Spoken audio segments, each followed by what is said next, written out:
Paco, your student midwife from ISPSC Main Campus. Ngayon po ma'am, magkakandak po ako ng home visit at bag technique po. So mamaya po, i-explain ko ang procedure sa gagawin ko po sa inyo. So bago ko po sisimulan, i-assess ko po muna kayo at kukunin ang iyong health history. Ayos lang po yun ma'am? Okay po, thank you po. So itatanong ko lang po, meron po ba kayong lamesa na pwede ko pong patungan ng aking OB bag? Okay po. So, bago natin ilagay ang ating OB bag sa lamesa, ay lagyan muna natin ng malinis na papel.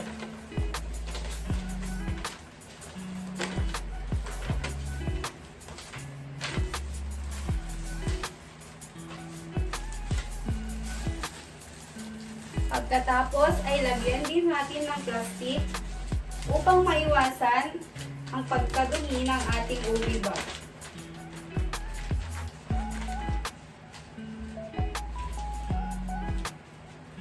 Then, pagkatapos nating mailagay ang mga ito, pwede na nating patong ang ating OB bag. So, bago tayo magsimula sa procedure, ay kailangan muna nating i-perform ang hand washing upang masiguradong malinis ang ating mga kamay. So, una, buksan ang ating OB bag, ilabas ang hand towel at sabon. Ma'am, pwede po bang makihugas ng aking kamay? Thank you po.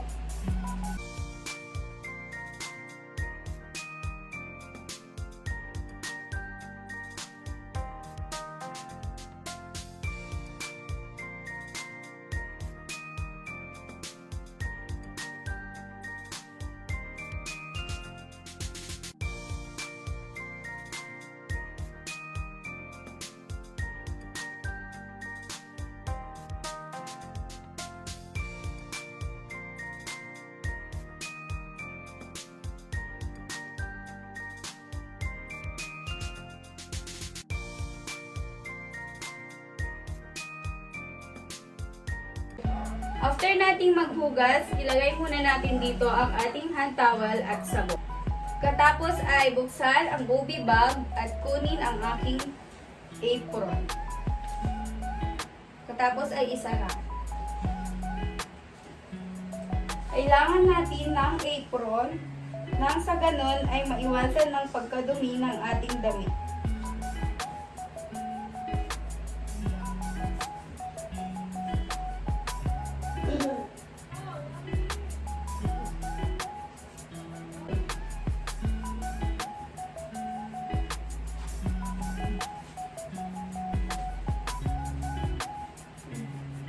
Pagkatapos kong may ayos lahat ng aking mga gagamitin, ay magsasanitize muna ako ng aking kamay.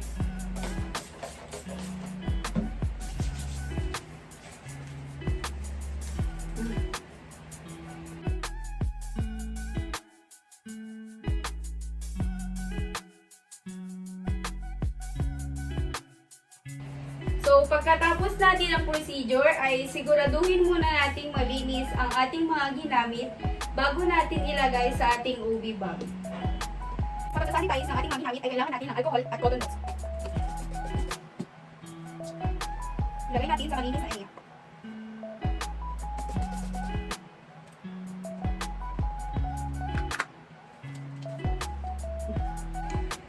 Pagkatapos nating masanitize ang ating mga utensils, ay kunin natin ang ating hand towel at sabon upang gawin ulit ang ating hand washing.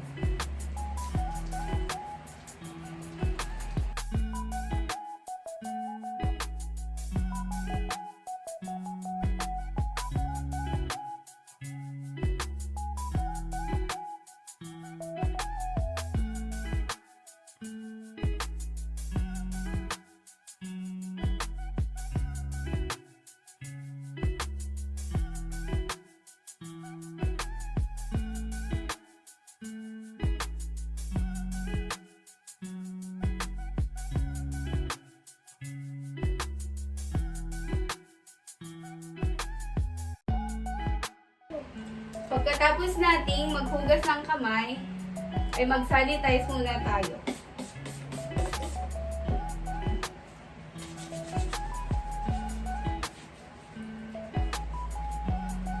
Pagkatapos ay ibalik na natin ang ating mga ginamit sa ating OB bag.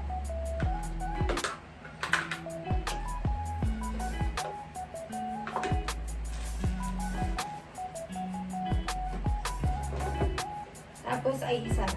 Tatanggalin ko na ilang aking ito.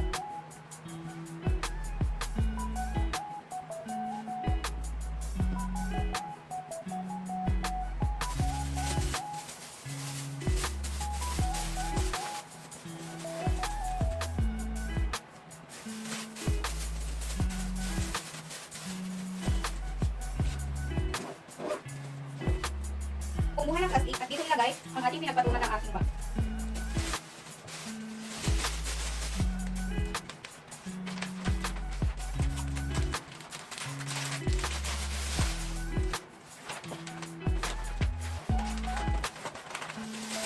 Pagkatapos ay diretso natin ito sa basura.